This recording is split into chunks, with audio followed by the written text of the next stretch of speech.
Turn our attention to Hawaii now. Tonight on Maui, the death toll sadly is up to 110.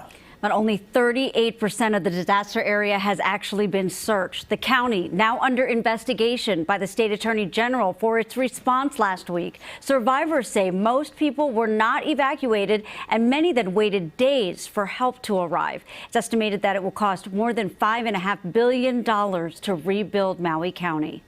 Unlike a hurricane or a tornado where there's a lot of building left, what we're dealing here with is a totality of destruction. The governor has now proposed a moratorium on property sales. There was some movement on Maui today as roads reopened and schools now prepare to reopen. Yeah, our Jordan Segundo, born and raised in Hawaii, is live on Maui for us right now.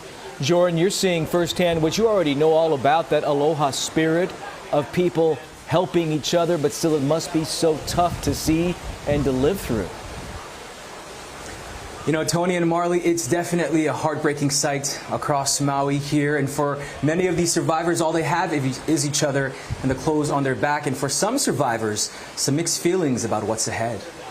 More than a week after Lahaina's deadly fire, some locals returning home for the first time Wednesday to see what's left. How is it that my house is still standing? While most of the homes in Lahaina are destroyed, Kalani Ross is counting her blessings. We're so grateful that we're spared, and we're doing what we can to help those who aren't so fortunate. And just beyond the town of Lahaina, hundreds of evacuees have set up their own hubs of support. All across Maui's west side, this is what you're seeing, the community coming together in what they're calling Kanaka Costco. You can see everything from toiletries to food, diapers, and so much more. This is the Maui coming together to help one another out, the kokua, the malama, and all the aloha spirit. We're about 10 minutes away from where the tragedy happened, but like I said, there's one big community. And back in the old historic town, this line of life and death that we're sitting on. Ninth-generation Lahaina resident Archie Kalepa is among those concerned they'll lose their ancestral land to outside developers. We're suffering here. We don't feel we're lucky because we have our homes. We're wearing the burden. We're wearing the burden to protect this place. My intention from start to finish is to make sure that no one is victimized from a land grab. Lahaina is not for sale. No, for real. You cannot buy this land. Keep Hawaiian lands in Hawaiian hands. And you know, that is the sentiment that we are hearing amongst many of the locals here, afraid that they will lose even more.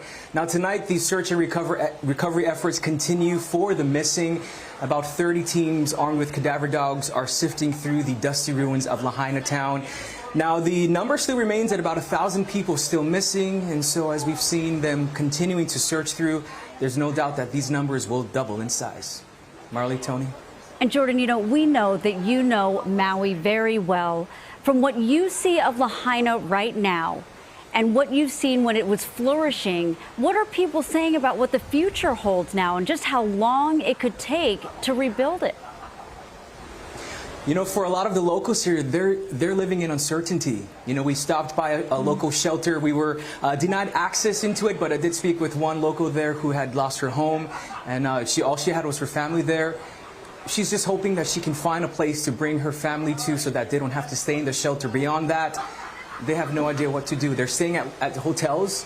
Even in the hotel that we are staying in right now, there are some local families staying here just to figure things out. But right now it is going to be a long road to recovery, a long road to healing. I know schools will start this week, and so they're encouraging parents to sign up their kids to go to school no matter where they're at, only because they want to keep their kids in the education, keep their minds off of it, but they're also going to be offering them support and help in healing, because it's been a tragedy not just for the adults but for the keiki, the youngsters as well, across the looking island. for some sense of normalcy.